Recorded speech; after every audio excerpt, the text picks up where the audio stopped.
अस्सलाम वालेकुम। मेरा नाम डॉक्टर मोहम्मद ताहिर गफ़ार है। मैं गुलाब नबी हॉस्पिटल में आंखों के शोबे में एज असिस्टेंट प्रोफेसर अपने फ़राइज़ अंजाम दे रहा हूँ।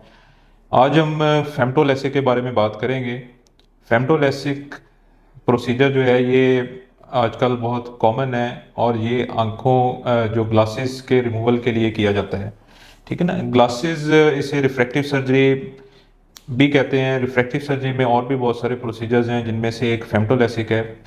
अच्छा, इसमें बहुत सारे कॉमन क्वेश्चंस होते हैं लोगों के, जो हम आज कुछ डिस्कस करेंगे। सबसे पहले तो लोगों का जो एक बहुत ही कॉमन क्वेश्चन है कि ये किस एज में की जा सकती है या किस एज में करनी चाहिए।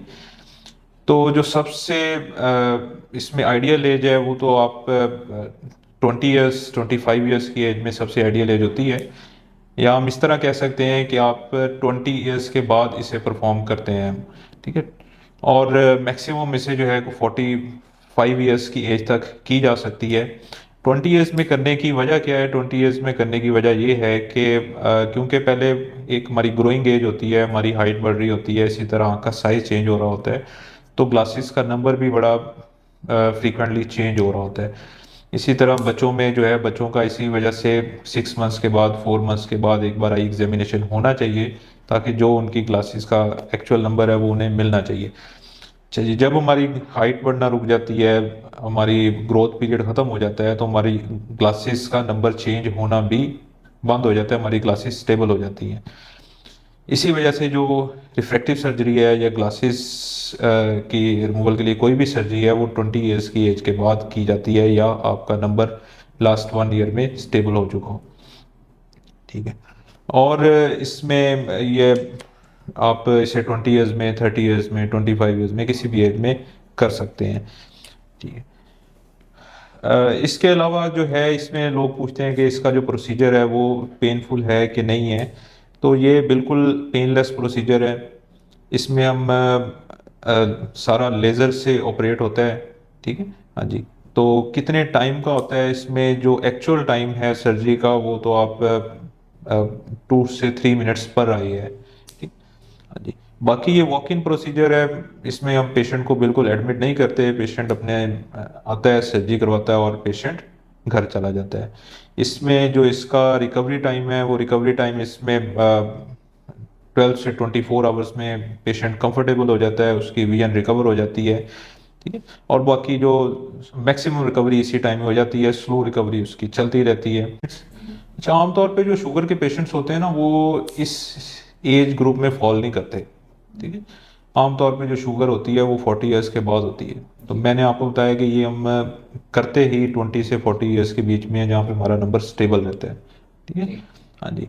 अगर किसी की अर्ली ऑनसेट है शुगर की, तो उसमें हम रिकमेंड नहीं करेंगे। ठीक है। क्योंकि उसके जो शुगर है वो हमारे पर्दों पे असर करती है। ठीक है। तो उसका नंबर जो है बड़ा फ्लक्चुएट करता रहेगा, फिर उसमें और बहुत सारे प्रॉब्लम्स होंगे। तो शुगर वाले पेशेंट में इसे रिकमेंड नहीं किया जाता। इसका होता ही दोनों आइज़ का इकट्ठा एट ए टाइम ही है। हाँ जी। एक कैटरेक्ट सर्जरी जिस तरह होती है, बाकी बहुत सारे आई के प्रोसीजर्स हैं वो हम एक टाइम में एक आंख का ही करते हैं, लेकिन इसको जो है ये दोनों आंखों का एक ही टाइम में किया जाता है। फौरन बाद अगर आप इस तरह उसमें कहें कि बिल्कुल नेक्स्ट डे, वो तो नहीं आप कर सकते। हाँ जी। उसमें आपको मिनिमम आप 4 वीक्स उसे देंगे। उसके बाद अपना रूटीन में जैसे आप करते हैं, आप अपना सारा कर सकते हैं, जो भी आप यूज़ करते हैं, कॉन्टैक्ट लेंस और बाकी भी अपना नॉर्मल रूटीन का सारा आप काम कर सकते हैं।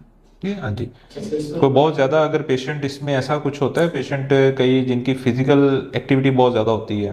ठीक है। हाँ जी। जिस तरह कोई बॉक्सर है, या जिनमें आप कह लें कि स्पोर्ट्स में ट्रॉमा के चांसेस ज़्यादा होते हैं। ठीक है ना। उनमें फिर बहुत सोच समझ के उसका डिसीजन लेना पड़ता है। अच्छा, पेन नहीं होती इसमें। मैंने वो बताया कि एक आंख में 2 से 3 मिनट ही लगते हैं। ठीक है। हाँ जी।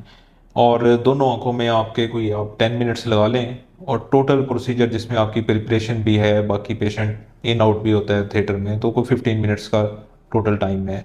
इससे पहले इसकी आपने पूरी असेसमेंट हमने करनी होती है पेशेंट की, जिसके लिए एक टेस्ट होता है जिसमें हम ये आंख का जो ब्लैक वाला हिस्सा है जिसको लेज़र करते हैं, होता है ये ट्रांसपेरेंट है, हमें ब्लैक नज़र आता है, इसे कॉर्निया कहते हैं। ठीक है ना। इसके बहुत सारे पैरामीटर्स देखने होते हैं। अगर कोई पेशेंट उन पैरामीटर्स पे पूरा उतरता है, उसको, तो फिर ये हम उसे कहते हैं कि आपकी लेज़र हो सकती है, ठीक है ना। अदरवाइज बहुत सारे पेशेंट्स को रिफ्यूज़ भी किया जाता है, ठीक है ना। इस हर पेशेंट की इस एज ग्रुप में लेज़र होना मुमकिन नहीं होती, उसके लिए पहले कुछ टेस्ट होते हैं जिनके बाद डिसीजन लिया जाता है कि इस पेशेंट के लिए ये बेनिफिशियल है कि नहीं है। अगर किसी को कुछ थोड़ा बहुत भी रिस्क हो कि इसको ये आंख को डैमेज कर सकती है, तो उसमें रिफ्यूज़ कर दिया जाता है उस पेशेंट को। साइड इफ़ेक्ट्स इसके बहुत कम हैं, ठीक है ना। हाँ जी। और एक सेफ प्रोसीजर है इसमें, सारा जो है वो आप कह लेंगे मशीन ऑपरेटेड या लेज़र ऑपरेटेड ज़्यादा प्रोसीजर है, ठीक ना। तो बाकी कुछ साइड इफ़ेक्ट्स जो हैं उसमें पहले भी उन्हें रूल आउट कर लिया जाता है।